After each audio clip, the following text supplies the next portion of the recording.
I really hope this is true. I really do. I would love to see what this looks like. I really would. So, Avatar: The Last Airbender was a really, really good show. One of the best.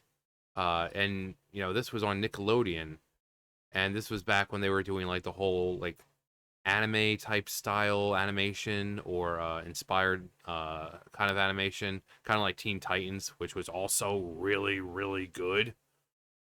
Um, but Avatar, you're watching Nickelodeon, you look at this show and you're like, oh, it's just for kids. But then they go into some really heavy topics, you know.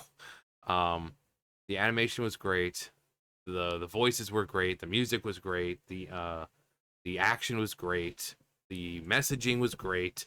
Just the whole thing was really, really good. Um, and then like this whole series culminated with the Sozin's Comet, which was several episodes.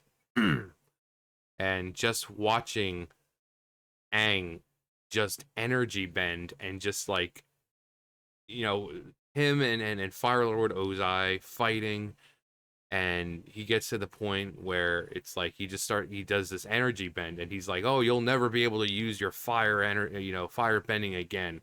Their eye, they turn different colors and their eyes beams of light, and he completely drains Ozai of all his abilities and he can never fire bend again. And I'm like, wow.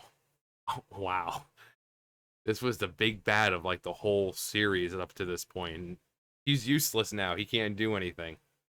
um but it was such a good show, between Aang having to kind of come to terms with being the Avatar, Zuko going from this kid who this person who was hell-bent on trying to please his father and find Aang and this and that, to being Aang's friend and like genuinely caring about him. um Sokka growing to be a little more mature, because he's like this goof and everything, but he grows to be more mature. Katara, they all have, even Toph, she can metal bend, which no one thought was possible. So they all go through their own little stories. It's not like oh, you're just focused on Aang and that's it. No, they all have their flaws and they all go through their own journeys. And it's a really good show. And then Korra comes out and it's like, okay, well, this chick is like 4 years old, and then somehow mastered all the elements, and she's just a boss bitch, and she can do whatever the guys do, but better. And that's one problem people had with Korra. They're like, she's no Aang. She was basically given these powers, while Aang had to actually work hard for them. It's like, oh well, she still trains, yeah, but she doesn't have to train nearly as much as the way that Aang did.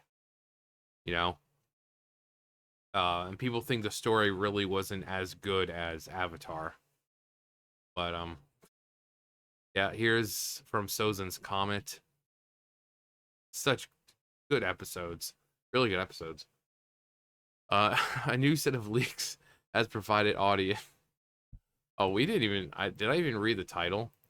No, yeah, I didn't even read the title yet. Alleged alleged leaks for next Avatar series reveals paraplegic female protagonist.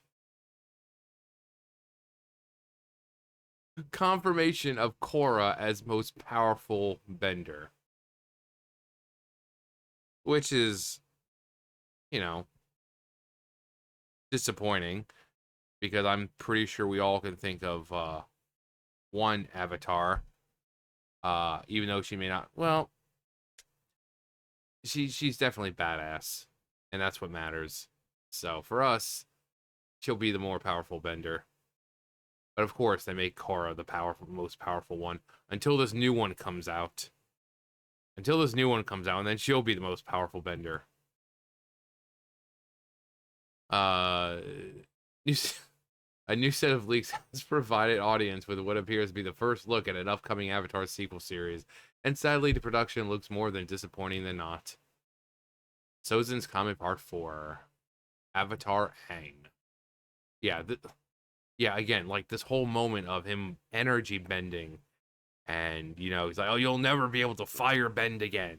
And they're shooting out of their eyes, and lights shooting out of their eyes, and It's so good. It's um, where is it? The new entry in the what am I looking at here? I'm sorry. It's like what are we even watching right now? Word that a new entry in the fan favorite fantasy has entered development with first raised was first raised with a now defunct and aptly named Avatar News website, who in December 2022 learned that their own purported resources that an original animated streaming series set in the future after the Legend of Korra, following the next Earth Avatar in the cycle, is coming to Paramount Plus in 2025, so fairly soon. From the creators. And from there, the project went radio silent, with fans being left to wonder both whether the series was actually in production and just what its contents actually would entail.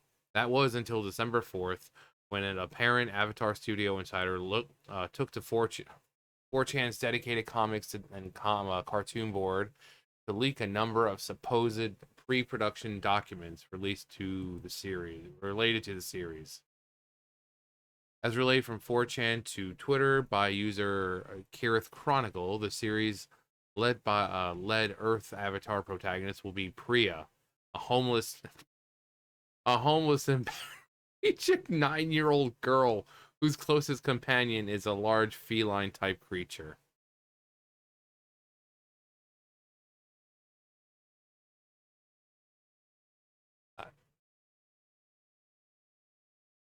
I really want this to be true. Normally, I'd be like, oh, I'm tired of all the bull crap. I want this to be true. I want this to be true. People, as if people weren't pissed off enough about Korra. According to her description in the aforementioned casting call, the independent, kind, and resourceful young Avatar is a reluctant hero who avoids altercations or fighting, but still believes in helping people using her creativity and wits. She's a talented musician and loves to make up songs with timbre, guitar-like instrument. It continues. Priya became an amputee after an incident in her early childhood. Alongside the Avatar, concept art also reveals her airbending mentor, a current unnamed young adult male who opts to wear more armored clothing, bears an updated air nomad tattoo on his forehead, and flies around using a hoverboard. Marty McFly? The new airbending avatar is a girl with a prosthetic leg, and the guy is her airbending mentor. Is this the actual?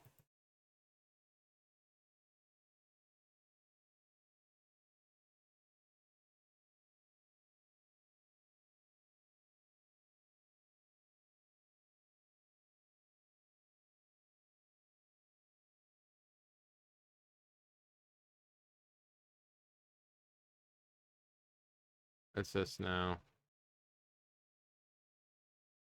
Looks like it's storyboard. Rhea and Nikki character description.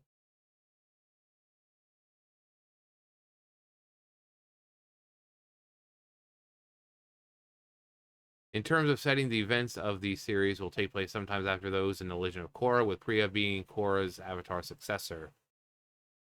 However, rather than the Four Nation world fans have come to know and love, particularly thanks to the original series introduction, at the time of the Earth Avatar's adventures, the Four Nations do not exist anymore.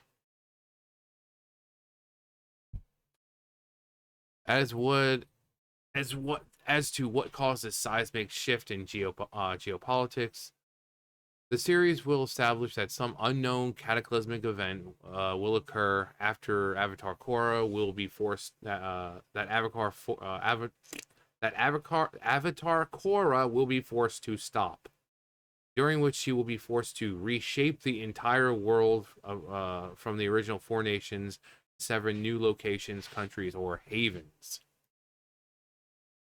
Because she is the most powerful Avatar after all, and she can just do that. If she wanted to blink everything out of existence and create the entire Earth anew, she could do that because she's super strong and independent. She don't need no man or woman. Oh, except for her girlfriend, of course. Can't go without her. Notably, should this Korra-specific plot turn out to be true, it would, as correctly pointed out by Kirith Chronicle, that this would effectively make Avatar Korra the most powerful avatar known in the lore due to her ability to break and remake the world on her own. Because girl power. And providing more information about Priya's backstory, the leak further details how once the new Earth Avatar is born, we shall learn. We learn she will actually be from a set of identical twins, the pair of which will be the focal point of the series. Oh boy, more siblings. It'll be like Katara and Sokka all over again, except probably not as endearing.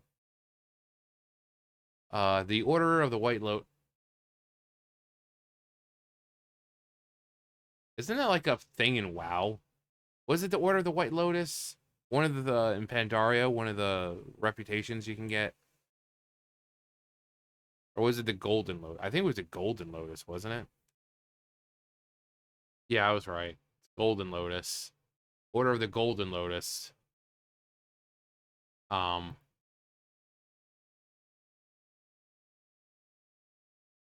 a secretive group who has taken it upon themselves to forever track down and train the newest avatar is expected to have taken one of the twins and raised her in wealth, as she is seen as the more powerful of the two.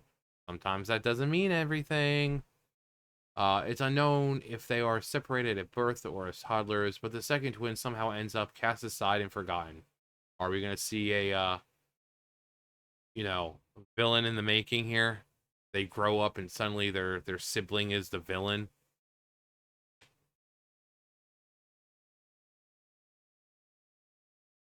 Well, then again, the one who is the Avatar is the one who is, I'm guessing, cast aside, which would be Priya. That's why she's homeless, right?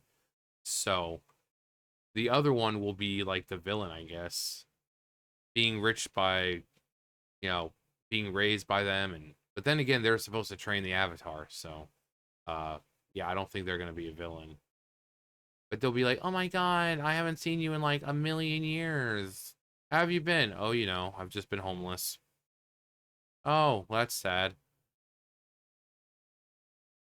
Uh, Eventually, the two twins are united and begin training in.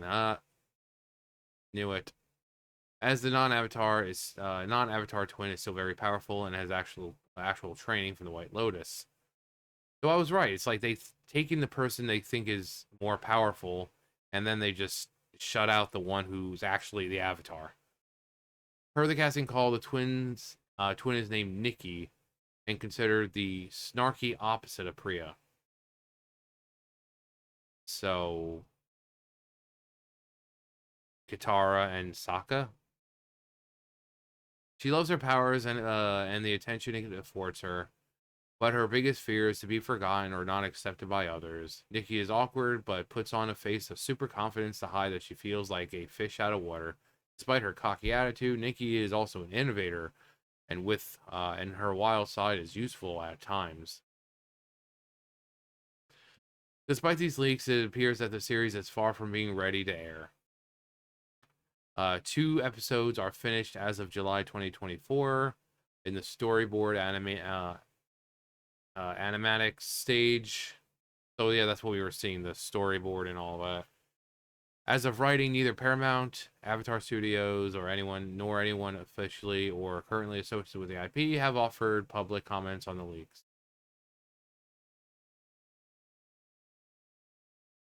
Let's read the comments. A paraplegic. I'm surprised she isn't non-binary or T. I wouldn't be upset, but Korra has already completely destroyed that universe. Well, don't worry. She's the most powerful avatar in existence, so she could remake that universe if she wants. It makes sense that things would get progressively worse. At least this may get us some new ER videos. Sounds like every other IP released in the last 5 years. Plot revolves around a plucky, young, diverse girl who is the key to everything.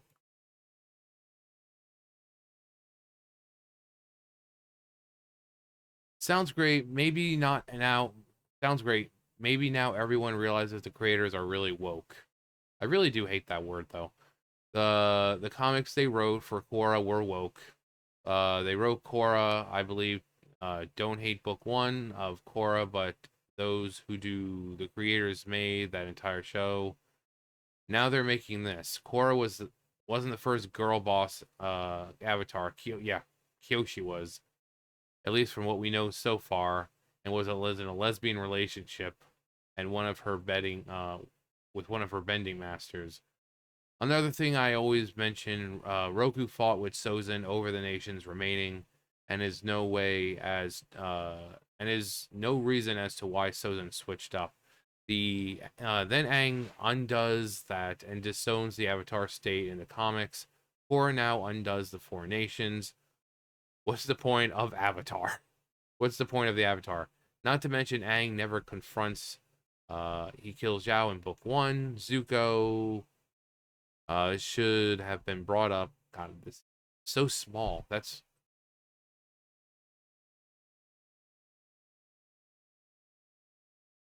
I should just read it like this. I can't like the other small ones. It's fine to read, but then you have this entire wall of text, and you're trying to read it. Um, where were we? Zuko should have brought it up when he refused to kill Ozai. Not to mention, Aang has shown intent to kill, like for Appa or Katara. Aw, Appa, this sweet boy. Iroh was rightful heir to the throne. Uncle Iroh, one of the coolest characters. Um, so it wouldn't be wrong if wrong he took over and his father was killed by Ozai. Why not address that? I hope people realize now why Avatar shouldn't continue. I love Red Lotus, but I don't know why they messed that up. Just just thought this girl would be a native earthbender. Will she have a metal arm like Edward Elric or legs? Then there's the wand thing in the original where it led to believe that benders learned from dragons, mole badgers, air bison, and the ocean and moon, but wand just got it from lion turtles. Korra obviously dropped the ball hard with Zahir. He should have never lost to Korra. But she's the most powerful avatar of all time. Zahir was nothing compared to her. If she wants to spit the universe out of existence and create it anew, she can do it. Because she's a girl, she is powerful, and she don't need no man. And she's the most powerful avatar in existence. Ever. Like, I think they're gonna make it now to where she's the most powerful, and then all the other avatars afterwards are gonna be like, oh my god, Avatar Korra was the most powerful, most awesomest avatar to ever exist. What about Aang? Who's Aang? That's what it seems like we're setting up for. No one's gonna remember, how amazing Aang was, because now it's gonna be, oh, did you hear what Avatar Korra did? But I would love to see this. I would love to see this. I really would. So I'm not even hating on it. I would love to see it. Despite the fact that it really went downhill with Korra. Looks like they think third time's a charm. But yeah, let me know what you thought of the original series. I mean, it was amazing. It was amazing. And let me know what you thought of Korra. But yeah, that's gonna do for me. You guys know the drill. I'll see you guys later. Bye, guys.